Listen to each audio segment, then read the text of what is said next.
Hello students, आज rate major से एक ऐसा यूनिक क्वेश्चन लेके आए कि अगर आपने इसे अपने हाथ से एक बार नहीं किया हुआ है तो समझ नहीं आएगा क्या करना है। If area of a circle increases at uniform rate, prove that the perimeter varies inversely as the radius. चलो सबसे पहले एक सर्कल बनाते हैं, इसका रेडियस क्या मानते हैं, आर यूनिट्स मान लेते हैं। अगर इसका रेडियस आर है तो भाई फिर let area be denoted by मान लेते हैं ए। तो फिर ए का वैल्यू मतलब एरिया ऑफ सर्कल का फॉर्मूला क्या हो गया, पाई आर स्क्वायर, यही होता है ना। अब कह रहा है कि if area of circle increases at uniform rate, increases at uniform rate मतलब भाई फर्स्ट डेरिवेटिव कर दो फटाफट से, तो पाई आर स्क्वायर का 2r D R by D T. बस अब इसका छोटा सा लॉजिक और ट्रिक देखो क्या कह रहा है। प्रूव दैट पेरीमीटर वेरीज, मतलब क्या प्रूव करना है, पेरीमीटर वेरीज मतलब dp by D t inversely proportional to r. Inversely proportional to r का मतलब वो 1/r के फॉर्म में लिखा जाएगा। ये प्रूव करके लाना है अपने को। अब सोचो कैसे करके लाऊंगा, ध्यान से देखना।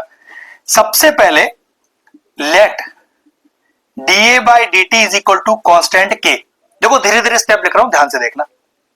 के इज इक्वल टू क्या बचा, 2 pi R D R upon D T. ध्यान से आर डिनोमिनेटर में चाहिए, अभी चलो डिनोमिनेटर में आ जाएगा ये, K upon R equal to 2 pi D R by D T.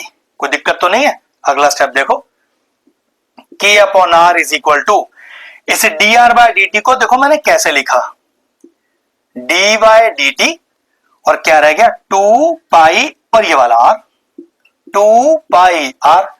Check करो, अगर किसी सर्कल का रेडियस आर है तो पेरीमीटर क्या होता है, 2 पाई आर ही तो होता है। और चेक करो 2 पाई आर ही तो लिखा है, तो क्या लिख दो अगले स्टेप पे, k by r is equal to dp by D t, where p is the perimeter of a circle having the formula 2 pi r. Dp by D t भी आ गया, k by r is equal to, sir dp by D t भी आ गया 1/r, लेकिन ये के कैसे हटाओगे, यहां जो लिखा हुआ है। तो भाई अब थोड़ा फिजिक्स में चलते हैं।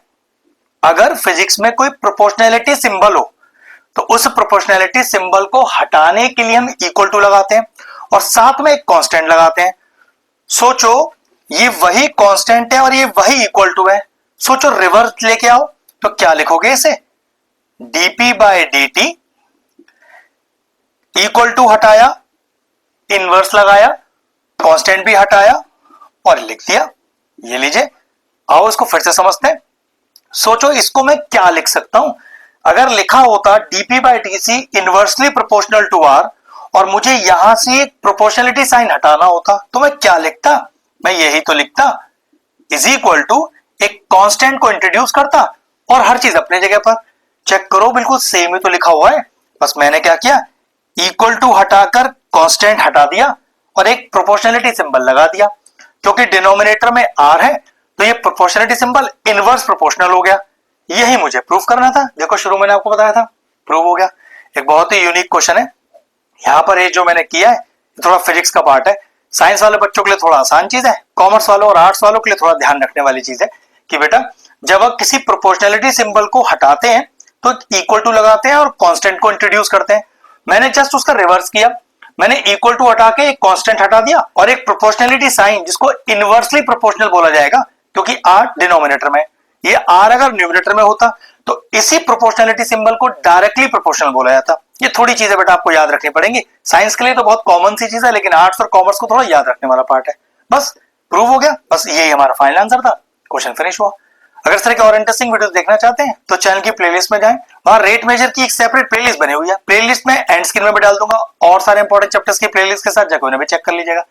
एक थोड़ा यूनिक सा क्वेश्चन तो है, हाथ का करा हुआ नहीं है तो एग्जाम में हो पाना थोड़ा मुश्किल है। क्वेश्चन फिनिश हुआ, वीडियो फिनिश करते हैं।